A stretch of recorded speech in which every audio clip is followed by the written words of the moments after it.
안녕하세요. 저는 50대 초반의 여성입니다. 늘 힘들기만 했던 제 인생에 5년 전 기적이 찾아왔던 이야기를 해보려고 해요. 저는 보육원에서 자라 늘 가족이 있는 사람들을 부러워했어요. 그래서 꼭 좋은 사람을 만나서 가정을 이루는 게 꿈이었어요. 고등학교를 졸업하고 보육원을 나오면서 어느 작은 회사에 취직을 하게 됐어요. 공장에서 일을 하고 옆에 있는 기숙사에서 자취할 수 있는 곳이었어요. 열심히 돈을 모아서 혼자 자취할 만큼 컸어요.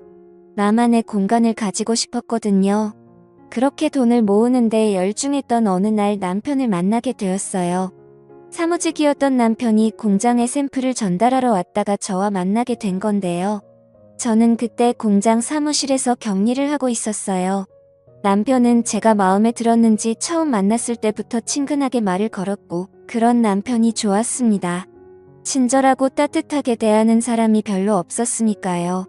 처음 받아보는 친절의 마음을 뺏겼던 것 같아요.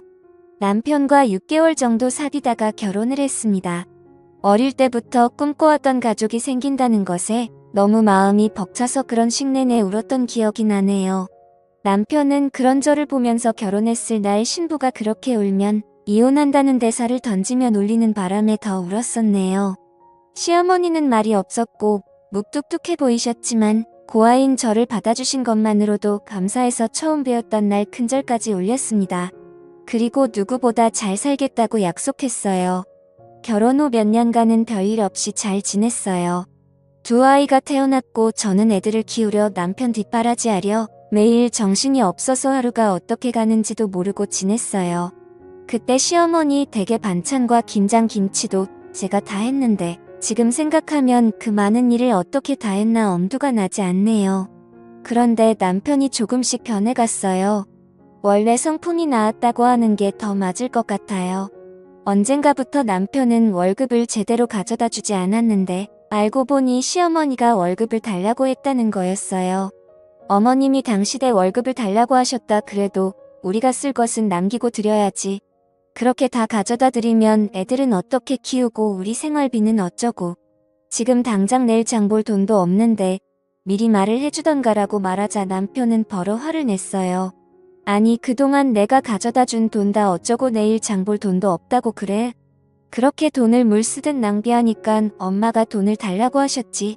당신 진짜 어쩌려고 돈 관리를 그따위로 하는 거야? 저는 너무 황당하고 어이가 없어서 말했어요. 당신이 가져다 준 돈이 얼마나 된다고 그렇게 말해? 우리 생활비하고 적금 놓고 하면 빠짓해서 남는 것도 없어. 그건 당신이 제일 잘 알잖아. 그리고 내가 무슨 낭비를 해. 낭비할 돈도 없지만 난 몇 년째 옷도 하나도 안 사 입었어. 그렇게 말하면 나는 억울하지. 시끄러워. 앞으로 엄마가 용돈 조금씩 보낸다고 하니까 그걸로 써. 진짜 내가 엄마 보기 창피해서. 라며 소리를 지르고 집에 나가더군요. 시어머니는 제가 친정이 없다고 은근히 일도 많이 시켰고 갑자기 불러서 저녁을 지어라. 친구들이 오니 밥상 차려라. 그런 일은 일도 아니었지만 꼭 다 참고시키는 대로 해왔어요.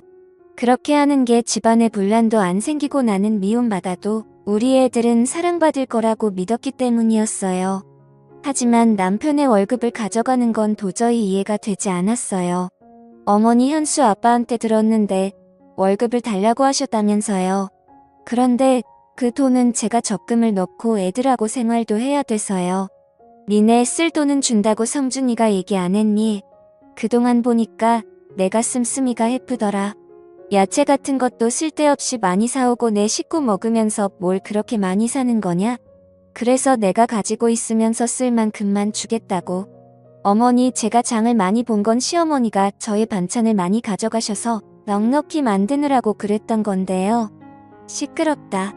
너 말하는 게 아주 이상하다. 지금 나 때문에 돈을 많이 썼다는 거야? 그렇게 나오시니 저는 더 이상 아무 말도 할 수 없었어요. 그때부터 저는 시어머니에게 매주 조금씩 돈을 다 써야 했는데 그 돈으로는 애들한테 들어가는 걸 쓰기에도 부족했어요. 남편한테 사정을 얘기하고 용돈을 좀 나눠달라고 했지만 그냥 웃음만 치더군요. 내가 나가서 사람들 만날 때 돈 없어서 쩔쩔대야겠어. 사회생활하는 사람이 여유가 있어야지 언제 무슨 일이 생길 줄 알고. 막말로 갑자기 친구라도 만나면 내가 돈 한 푼 없이 가서 얻어먹기만 해야 돼. 다른 집 마누라들은 남편 자존심 채워준다는데 보고 자란 게 없어서 그런가. 은근히 제가 구하라는 걸 피하냐구리더군요. 저는 너무 억울했지만 더 이상 아무 말도 하지 않았어요. 제 말이 통하지 않는다는 걸 몇 번의 경험을 통해서 알았으니까요. 저는 제가 할 수 있는 일들을 찾기 시작했고 집에서 할 수 있는 인형 눈 붙이기부터 밤 까는 일들을 했습니다. 손도 많이 가고 힘이 드는 거에 비해서 돈은 조금이었지만 그나마 집에서 애들을 보면서 할 수 있는 일이었어요. 사정이 이런데도 시어머니는 주는 돈을 더 줄이더군요. 요새 돈 좀 번다며? 그럼 더 안 줘도 되지? 나면서 조금씩 줄이더니 어느 날부터인가는 한 푼도 보내지 않았어요. 어머니 이번 주는 돈 언제 보내주세요? 원래 어제 주셔야 했는데. 내가 버는 돈으로 충분히 쓰고 살겠더만 굳이 내 아들이 번 걸 그렇게 가져다 쓰려고 드니 너도 좀 염치가 있어봐라.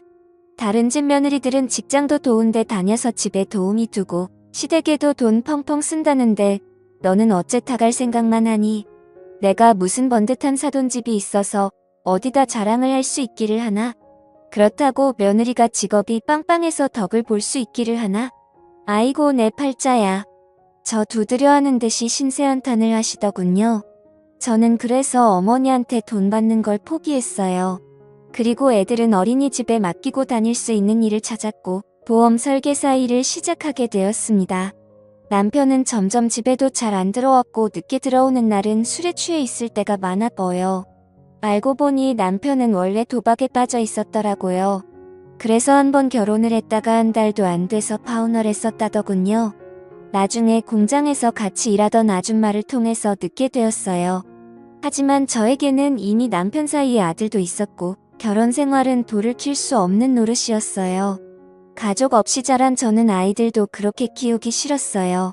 그래서 그저 나만 참으면 된다는 마음으로 보험 일을 하면서 악착같이 아들을 키웠어요. 다행히 아이들은 제 말이라면 자다가도 깨서 들을 만큼 착하게 잘 자라서 초등학교에서 공부도 곧잘 했어요. 그러던 어느 날 정말 저한테는 서러운 일이 터지고 말았습니다. 저와 큰아들 현수가 생일이 같아서 둘의 생일 기념으로 잡채를 만들고 아이들이 좋아하는 치킨을 만들어 주려고 양념을 다 묻혀서 냉장고에 넣어뒀는데 저녁에 집에 오니 아무것도 없는 게 아니겠어요? 딸아이 말로는 할머니가 와서 가져갔다는데 정말 기도 안 차더군요. 세상에 어느 할머니가 손주 생일날 선물은 못 줄 망정 생일 파티 음식을 가져가나요? 저는 우라통이 터져서 그 길로 시댁으로 쫓아갔어요. 어머니 오늘 냉장고에 넣어둔 거요? 저랑 현수 생일이어서 만들어 놓은 거예요. 그걸 그냥 가져가시면 어떡해요? 그리고 제 생일은 그렇다고 쳐도 어떻게 현수 생일인데 이러실 수가 있어요? 손자 생일인데요. 기억은 하셨어요? 이게 진짜 못 배워먹어서. 야, 내가 지금 시어머니한테 하는 태도 이게 뭐냐? 뭐 생일? 그래, 너 말 잘했다. 너는 내 생일이라고 언제 뭐 그렇게 특별하게 해준 적이 있니? 너는 내가 내 아들 생일 기억 못한 것만 서운해. 내가 그렇게 손자 생일이 어쩌고 하니 이왕 말 나온 김에 나도 하자. 나는 어쩌다가 천안 고아 며느리를 들이게 돼서 아주 어디 가서 쪽팔려서 말도 못 꺼내고 살았다. 그렇게 사람 창피 주고 내가 맨몸으로 와서 자식까지 낳고 살았으면 시어머니한테 고마워서 뭐 하나라도 더 해주려고 해야지. 인간 아니야. 내가 성준이가 아니었으면 너는 아직 시집도 못 가고 공장에 있었어. 내 인생 피게 해줬으면 매일 감사하다고 해도 부족한 일 아니니. 처음에 만났을 때는 큰절을 하고 부산을 떨더니 내가 돈 좀 관리하고 집에 저녁 반찬거리 좀 가져왔다고 이렇게 쫓아와서 사람을 못살게 보고 시건방을 떠. 너 그냥 나가. 나도 더는 못 봐주겠어. 계속 이럴 거면 혼자 나. 저는 애들을 두고 나가라는 말에 시어머니가 저한테 퍼부었단 막말을 그저 다 흘려듣고는 집으로 얼른 돌아갔어요. 남편은 역시나 집에 들어오지 않았고 새벽동이 틀 무렵 제가 출근하려고 일어날 때 술에 취해 들어와서 씻지도 않고 잠이 들었어요. 정말 모든 걸 놔버리고 도망가 버릴까 하는 생각이 굴뚝 같았어요. 하지만 애들한테 부모 없는 삶을 물려주고 싶지 않아서 참았습니다. 그러던 어느 날 저는 보험 계약을 하는 분과 이야기를 하다가 경찰의 가족 찾기라는 프로그램이 있어서 거기에 DNA를 등록하면 가족을 찾아준다는 말을 듣고는 경찰서를 찾아가서 DNA를 등록하게 되었어요. 혹시라도 제 가족 중에 누군가가 있을지 모른다는 희망을 가지고 말입니다. 그만큼 시어머니와 남편이 제게 주는 사랑은 너무나 컸습니다. 하지만 시간이 지나도 연락은 오지 않았고 저도 처음에는 궁금해서 몇 번은 경찰서도 찾아가 보고 연락도 해봤지만 아무 성과가 없자 그냥 포기를 하고 살게 되더군요. 그리고 반년 후 남편은 회사에서 정리해고를 당했어요. 전화로 딸에게 아빠가 정리해고됐다며 집에 있는다는 이야기를 듣고 서둘러서 들어가 보니 시어머니가 계시더군요. 저는 얼른 애들을 학원에 보냈어요. 시어머니나 남편의 표정이 심청치 않았으니까요. 이제 매달 상준이가 주던 월급은 내가 줘야겠다. 내가 요새는 애들 아빠보다 잘 번다는 것 같던데 난 그냥 상준이가 주던 만큼 안 줘도 된다. 어머니 저는 제 월급 못 드려요. 애들 학원비도 많이 나가고 앞으로 대학 보내려면 지금보다 돈도 더 많이 필요해요. 안 그래도 요즘 보험 계약하는 사람들이 줄어서 많이 어려워요. 그리고 저 그렇게 많이 버는 거 아니에요. 너는 아무것도 없이 시집 와서 이만큼 살아놓고도 내 거 챙기겠다고 그러는 거야? 내가 감히 우리 엄마한테 따박따박 말 대답을 해? 내가 항상 이런 식으로 엄마를 대했구나? 그런 식으로 말하지 마. 나도 할 만큼 했어. 이건 내가 잘 먹고 잘 살겠다는 거 아니잖아. 우리 현수랑 현아를 위해서 그런 거라고. 어머니는 그동안 당신한테 가져간 돈도 아직 있는데 그거 안 쓰고 모아주신다고 했다며? 그럼 진짜 그 돈 쓰면 되잖아. 너 진짜 간도 크다. 내가 꼭 우리 아들이 힘들게 번 돈을 쓰라는 것처럼 말하는구나? 내 아들 돈이 그렇게 웃음이? 그 돈을 막 쓰겠다고 하는 거야? 당신 이제 됐고 큰 소리 마. 그럼 엄마는 현수 생각은 안 한다는 거야? 둘은 앞뒤가 안 맞는 말을 하면서 저를 잡아먹을 것처럼 굴었어요. 그래도 저는 물어날 수 없었어요. 제가 버는 건 분명히 안개가 있는데 시어머니가 돈을 달라는 대로 그렇게 줬다가는 언제 또 낭패를 당할지 모를 일이었어요. 남편은 제가 계속 돈을 안 넣을 것 같자 이제는 자기 용돈만이라도 달랐더군요. 그건 어머니가 전에 당신 돈 가져가신 거에서 주셔야 될 것 같은데 당신 돈 우리한테 쓰는 건 아까워도 당신이 쓰는 거지만 주실 거야. 아니 진짜 이 여자가 왜 자꾸 내 돈을 꺼내 쓰라고 난리야. 남편은 길길이 날뛰었고 그 뒤로 집에서 자주 행뜨를 부리고 돈 내놓으라고 소리를 질렀어요. 저는 아이들이 남편 때문에 피해보는 것이 싫어서 몰래 밖에서 만나서 돈을 주며 학원으로 바로 보내고는 했습니다. 아이들은 저에게 저런 사람은 아빠도 아니고 할머니도 아니라면서 남보다 더하다고 이혼하고 편하게 혼자 살으라고 했습니다. 이제 겨우 중학교 2학년인 딸아이가 하는 말에 가슴이 찢어질 것 같았어요. 그래도 저는 저런 아빠라도 애들한테 있는 게 낫다고 생각했어요. 그래야 나중에 애들이 지금 제가 겪는 서름을 겪지 않을 테니까요. 그렇게 몇 달이 지났는데 하루는 녹초가 돼서 집에 들어가려고 하니 문이 열리지 않는 거예요. 현관 비밀번호를 몇 번이고 다시 눌러서 경고음이 울렸지만 문이 열리지 않았어요. 당신 안에 없어. 왜 문이 안 열리지? 여보. 남편은 전화도 받지 않더군요. 그러다가 저희 집에 시어머니가 오시길래 문이 안 열려서 사람을 불러야 할 것 같다고 말했습니다. 그랬는데 시어머니는 문을 열고 들어가 버리더니 잠가 버리더군요. 내가 돈을 못 주겠다면 우리도 가만히 있을 수 없다. 우리 집에 하나도 도움이 안 되는 며느리는 이제 필요가 없다고 나가. 여보 어머님 말씀이 진짜야? 맞아. 계속 문을 두드리자 남편은 나와서 저에게 삿대질을 하면서 다 필요 없다는 말 못 들었어. 나가라고. 학원에서 밤늦게 온 아이들은 이 사실을 알고 울고불고 난리가 났지만 시어머니는 오히려 니들이 그러면 엄마만 더 힘들게 될 줄 알아. 현수 너 함부로 엄마 찾겠다고 나서면 가만 안 둘 거야. 나면서 애들한테 겁을 줬다고 하더군요. 저는 결국 혼자서 잠만 잘 수 있는 원룸을 구했고 더 앞차같이 돈을 모아야겠다는 생각에 야식 업체에서 설거지까지 했어요. 가끔 애들을 보러 가는 날이면 눈물바다가 됐어요. 애들은 자꾸 저와 살겠다고 했지만 아직은 그럴 형편이 아니었어요. 저는 그저 애들에게 조금만 더 참으라고 말할 수밖에 없었어요. 그러던 어느 날 저는 뜻밖의 전화를 받았습니다. 가족 찾기에 등록한 DNA와 일치하는 사람들이 나타났다는 거였어요. 너무 믿기지 않아서 경찰서로 쫓아가니 지난주에 어떤 할아버지가 어렸을 때 잃어버린 딸을 찾고 싶다고 오셨는데 DNA 검사 결과 가족인 것으로 밝혀졌다고 말해주는데 저는 입이 다물어지지 않았어요. 저는 그날 제 가족이라는 분들과 만났습니다. 진짜 제가 맞아요? 거짓말 아니죠? 제 가족 맞죠? 정말이죠? 제가 몇 번이고 얘기를 하자 그 분들은 저를 껴안으며 펑펑 우셨어요. 알고 보니 제가 3살이 되던 해 할머니가 어떤 무당한테 제가 집에 있으면 가세가 기운다는 말을 듣고 가족들 몰래 저를 보육원에 버리셨다는 거예요. 할머니는 저를 잃어버렸다고 거짓말하셨다가 돌아가시기 직전에 사실대로 말씀하셨다고 하네요. 그러다가 제 어머니가 중병에 걸려서 돌아가시기 전 저를 꼭 보고 싶다고 하셔서 혹시나 하는 마음에 저를 찾게 되었다고요.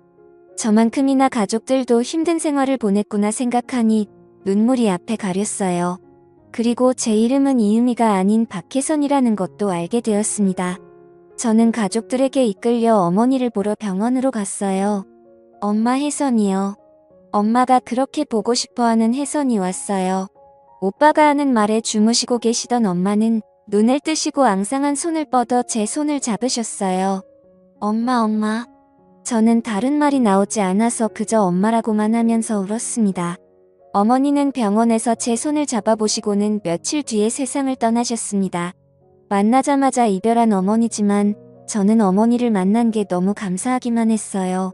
아버지는 대기업에서 임원으로 계시다가 은퇴하셨고 오빠 부부는 대학 교수이고 남동생은 치과 의사였어요. 갑자기 생긴 제 가족들은 다들 너무 근사해서 기가 죽거든요. 혜선아, 너를 부끄럽게 생각하면 안 되다. 넌 내가 있던 환경에서 최선을 다해서 살았고 그래서 우리를 다시 만났잖아. 나는 우리 딸이 너무 자랑스럽다. 저는 아버지의 말에 눈시울이 붉어졌어요. 정말 내 아버지라서 이렇게 내 마음을 알아주나 싶은 생각이 들었어요. 아버지는 엄마 단둘이 살고 계셨는데 엄마를 보내고 혼자가 되었으니 당분간 저와 같이 살고 싶다고 하셨어요.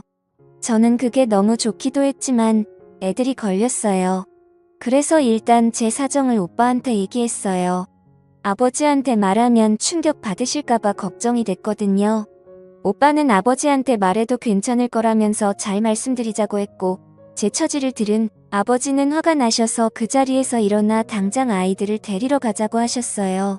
저는 남동생이 운전하는 차를 타고 아버지는 오빠가 운전하는 차를 타고 그렇게 시댁 앞에 검은 세단차 2대를 몰고 갔어요.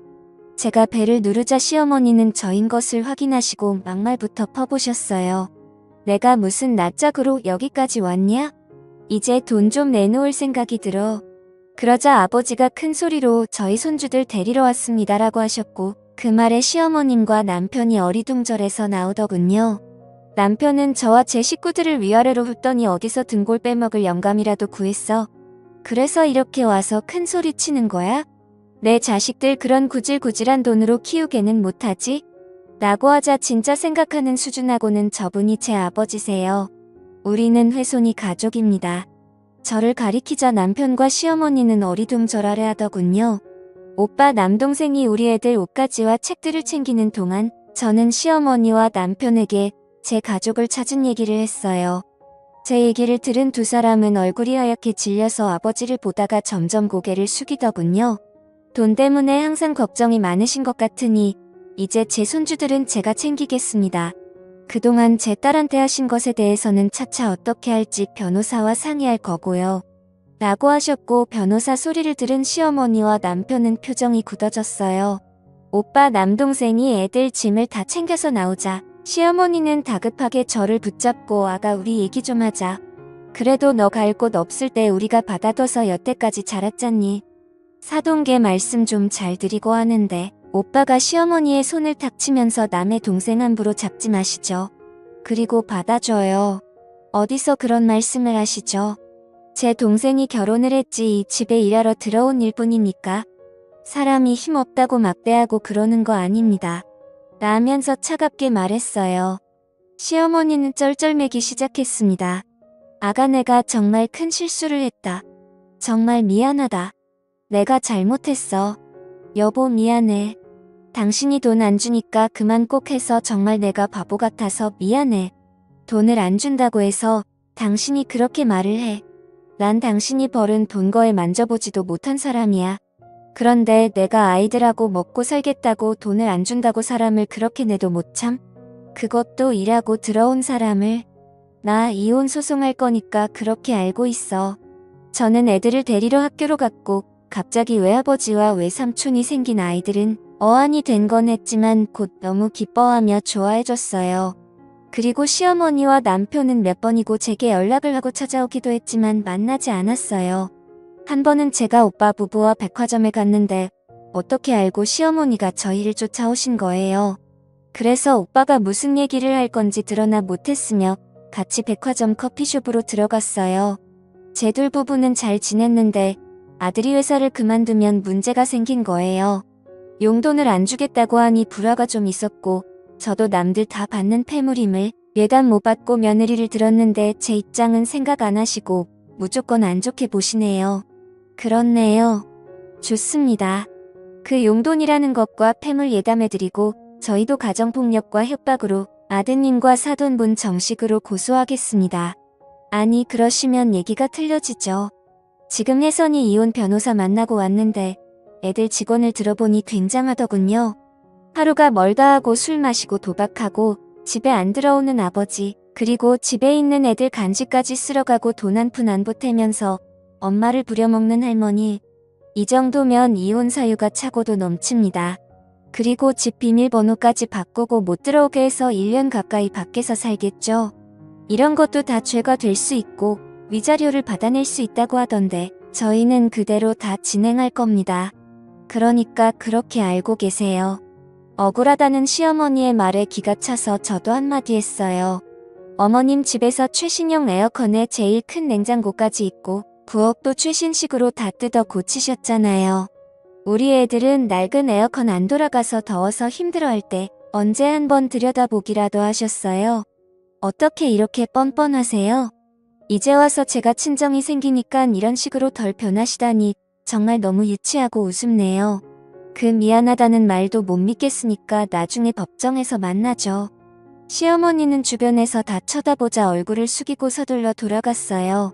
저는 아버지가 잘 아시는 변호사분 소개로 이혼 변호사를 만나서 소송에 승소를 하고 위자료도 받고 정신적인 피해 보상도 받았어요.